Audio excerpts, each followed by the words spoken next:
السلام علیکم ناظرین، میں ہوں آپ کا اپنا محمد نوید اور آپ دیکھ رہے ہیں اسلامی معلومات۔ آج کی حدیث نہایت ہی اہم اور دلچسپ ہونے جا رہی ہے۔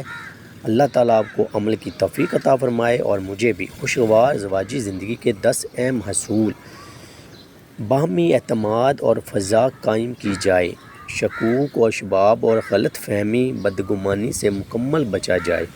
میاں بیوی ایک دوسرے کی غلطیوں پر فوراً رد عمل نہ دیں بلکہ تنہائی میں ایک دوسرے کو سمجھائیں، میاں بیوی ہر معاملے میں اپنے آپ کو ایک دوسرے سے بہتر تصور نہ کریں، شوہر بیوی کے سامنے بیوی کو نہ ڈانٹے، شوہر بچوں کے سامنے بیوی کو نہ ڈانٹے، دوسرے رشتہ داروں کے سامنے بھی بیوی کو نہ ڈانٹے، اسی طرح بیوی کو بھی بچوں کے سامنے اپنے خاوند کی برائی نہ کرے، میاں بیوی ایک دوسرے کے رشتہ داروں کا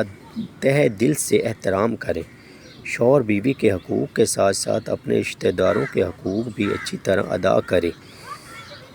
شوہر کی مالی حیثیت کو مد نظر رکھ کر بیوی گھریلو اخراجات کرے اور شوہر بھی خرچ کرنے میں بخل سے کام نہ لے، شوہر اپنی بیوی کو نوکرانی یا ملازمت تصور نہ کرے، گھر کے چھوٹے موٹے کام خود بھی نپٹانے کی عادت ڈالے، بیوی کی خدمات کو سراہے، اس کی تعریف کرے، اس کے کاموں کی تعریف کرے اور ہر چیز میں عیب نہ نکالے، بوقت ضرورت شوہر بیوی سے مشورہ بھی کرے لیکن فیصلہ کرنے کا اختیار شوہر اپنے پاس رکھے۔ آج کی حدیث نہایت ہی اہم اور دلچسپ ہے۔ اللہ تعالیٰ آپ کو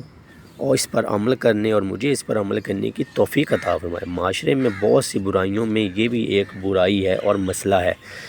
جس میں بیوی شوہر کی نہیں سنتی اور شوہر بیوی کی نہیں سنتا، اور اس آگے جا کے بچوں پہ برا اثر ڈلتا ہے اور ہمارے رشتے خرابی کی طرف چل جاتے ہیں اور طلاق کی طرف چلے جاتے ہیں، جس کو اللہ تعالیٰ نے برا سمجھا ہے اور منع فرمایا ہے کہ اپنے راز ایک دوسرے کے جسمانی معاملات لوگوں تک نہ پہنچائیں۔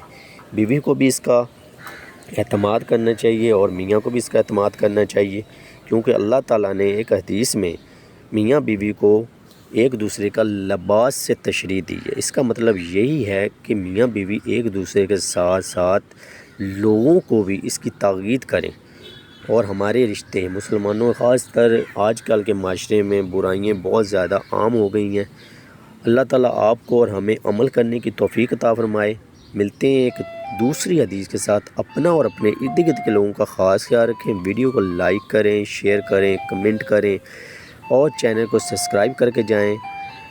اور ایسی پیاری پیاری ویڈیو دیکھنے کے لیے چینل کو لازمی سبسکرائب کریں۔ اوکے، اللہ حافظ۔